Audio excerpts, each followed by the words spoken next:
ايس كريم فراولة صحي ومن غير سكر وبثلاث مكونات بس، طريقته سهلة جدا وطعمه حلو قوي. تعالوا بقى نشوف هنعمله ازاي. هنجيب الفراولة المجمدة، وانا استخدمت الجاهزة اللي موجودة في السوبر ماركت، والكيس حوالي 400 جرام. ممكن تستخدموا لحد 500 جرام لو انتم مخزنينها. هنضيف لها عصير نص ليمونة وربع كوباية من العسل الابيض، وهتضربوها كويس جدا بالهاند بلندر او في الخلاط. بس قبل ما تضربوها سيبوها بس تفك شوية كده عشان تتضرب معاكم بسهولة. وبس كده، ده القوام المظبوط اللي لازم توصلوا له.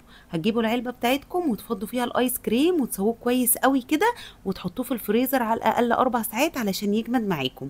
وبس كده، وبكل سهولة عملنا احلى ايس كريم فراولة يا جماعة، خطير. تقدروا تعملوه باي نوع فاكهة بتحبوه، كمان احنا في موسم المانجا فهيبقى حلو قوي مع المانجا. بس اهم حاجة تجمدوها كويس قوي. طعم الفراولة كان ظاهر جدا لان احنا مش مستخدمين مكونات كتير، وكان بيرطب على القلب كده في عز الحر. هيعجبكم جدا وهيعجب ولادكم. جربوه، انا واثقة جدا انكم هتحبوه.